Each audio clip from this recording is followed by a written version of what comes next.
It's Palm Sunday, and as Christians across the world start Holy Week, we're here in Jerusalem to retell the Easter story in all the places where it happened over 2,000 years ago. Welcome to Songs of Praise.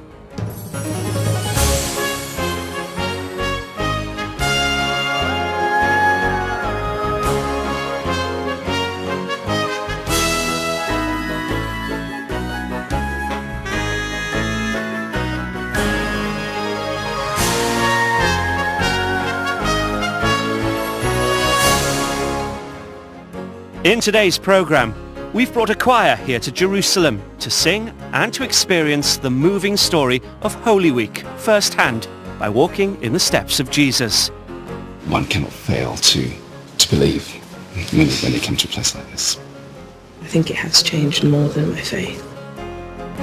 Lion King star Shauna Scoffrey sings Andrew Lloyd Webber's Gethsemane here in the Holy Land. I want to know, my God. Want to know, my God. Want to see, my God.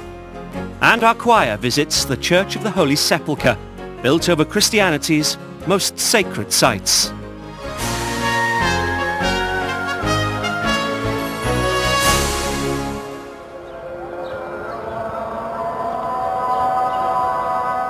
Jerusalem is one of the holiest places on earth, for Muslims, for Jews, and for Christians. It truly is a special place to be.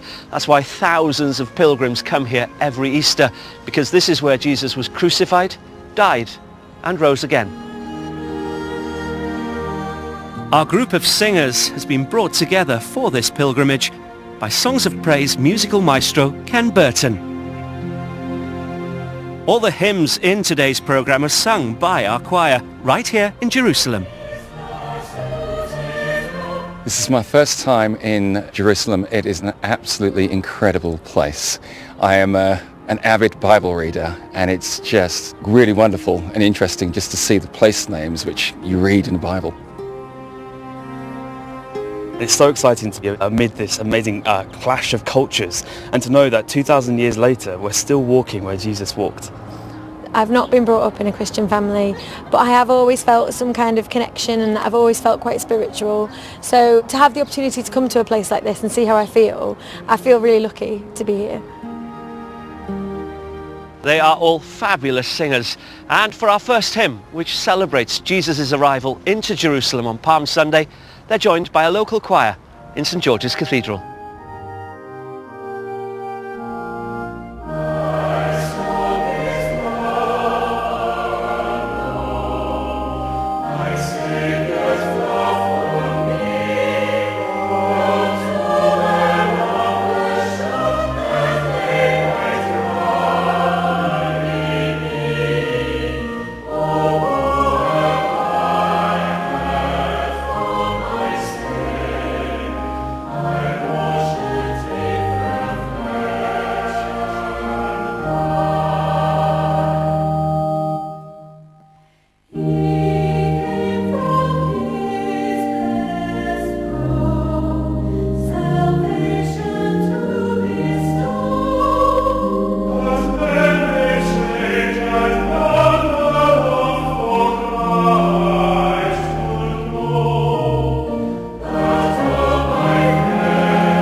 The Mount of Olives is to the east of Jerusalem and is where our Palm Sunday story starts.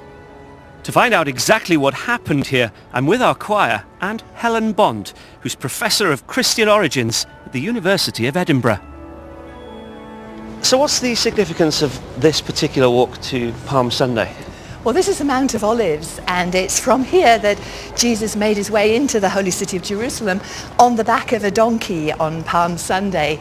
So this is a reenactment of a prophecy in the Old Testament that said that the Messiah, or God's anointed one, would come into Jerusalem on the back of a donkey. Jesus would have made his way into Jerusalem through one of these gates in the city wall. I mean, we don't know which one, but presumably whatever was most direct. Halfway down our little walk, you come across this gorgeous little church. Yes, this is Dominus Flevit Church, which means the Lord wept. And according to tradition, Jesus is coming down the Mount of Olives on the donkey, and he sees the city of Jerusalem out in front of him, and he suddenly stops and he starts to cry. And he's weeping over the destruction of Jerusalem because it's going to be destroyed by the Romans in just a few decades' time. But he's also thinking about his own death, the fact that he is going into Jerusalem to die. And this little church here, it's designed in the shape of a teardrop. It's a really beautiful little place, and it's just evoking that memory of what happened. As you can see, hundreds and hundreds of pilgrims coming to look at it. So tell us about the significance of Palm Sunday. According to the Gospels, Jesus is riding into Jerusalem, and there's loads and loads of other pilgrims, and they get very excited and they're cheering and they're shouting Hosanna, and they take off their coats and they put it in front of the donkey's feet, and they also start to pick palms from the trees like that one over there, and they start waving them at Jesus as he's making his way into the city. And so that's really why it's called Palm Sunday. And of course we remember that in the crosses. Thank you. These are traditional Palm Sunday crosses to obviously remind people about the crucifixion. Let's see how our young pilgrims think. How have you found it, walking in Jesus' steps? It's honestly been a really humbling experience, and it's given me a deeper level of understanding and context to the life and story of Jesus. What about for you, Ken? Well, as we walked down that steep path, I pity the poor donkey because it's quite It's quite steep. But, yeah, it's quite steep.